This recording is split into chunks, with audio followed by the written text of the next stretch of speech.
Setelah berakhirnya masa jabatan dari Kabinet Ali Sastroamidjojo ke-1, Muhammad Hatta yang saat itu menjabat sebagai Wakil Presiden Indonesia menunjuk Burhanuddin Harahap untuk membentuk kabinet.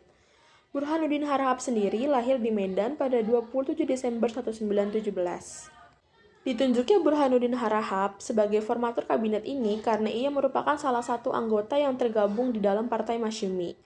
Pada masa ini, Partai Masyumi sendiri menjadi salah satu partai Islam yang berpengaruh di tingkat pemerintah. Menjadi Perdana Menteri kelima dalam masa demokrasi liberal yang akan kita bahas dalam materi kita kali ini yaitu masa demokrasi liberal Kabinet Burhanuddin Harahap.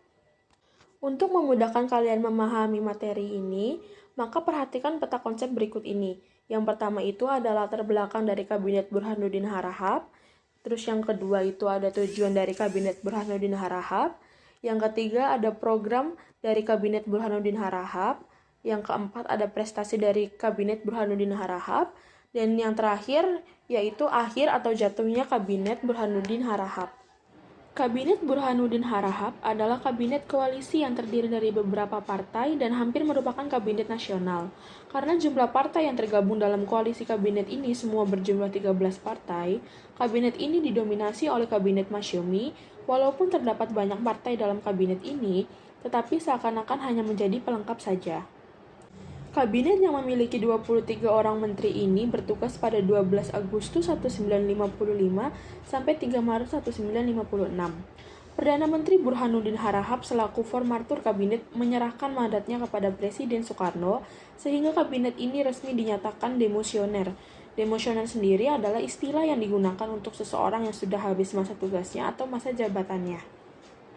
Awalnya Burhanuddin Harahap menolak akibat merasa kurang dukungan dari politik serta kurangnya pengalaman.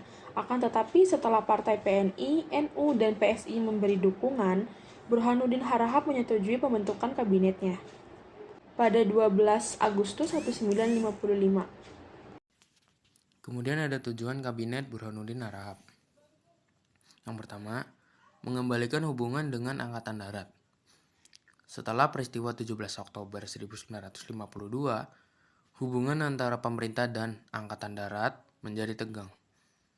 Kabinet Burhanuddin Harahap berupaya memperbaiki hubungan ini untuk menciptakan stabilitas politik.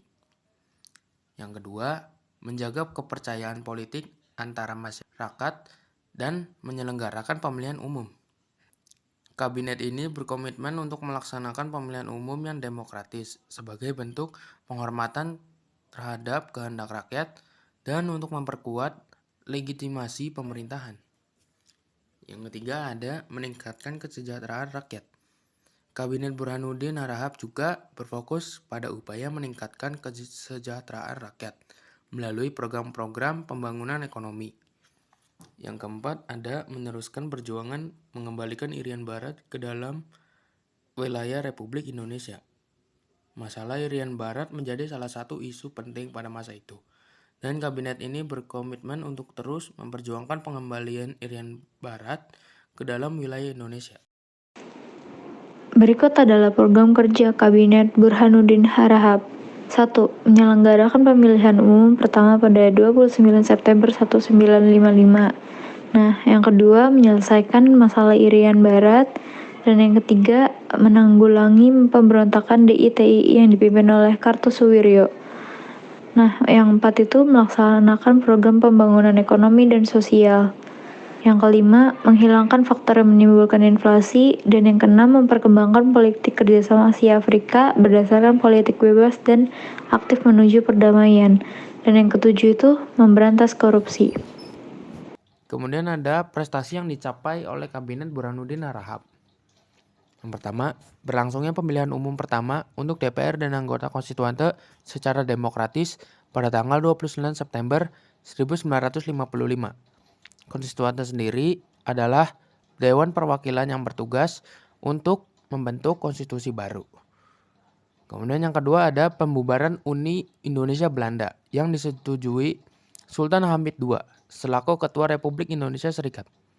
Yang ketiga, pemberantasan korupsi sehingga puluhan pejabat yang terlibat dalam kasus tersebut banyak ditangkap oleh polisi militer.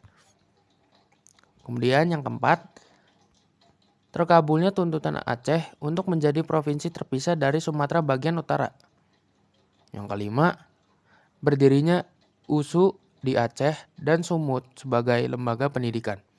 Kabinet Burhanuddin Harahap pun resmi bubar pada tanggal 3 Maret 1956 karena tugas-tugasnya telah tercapai dan selesai, atau dalam kata lain demisioner.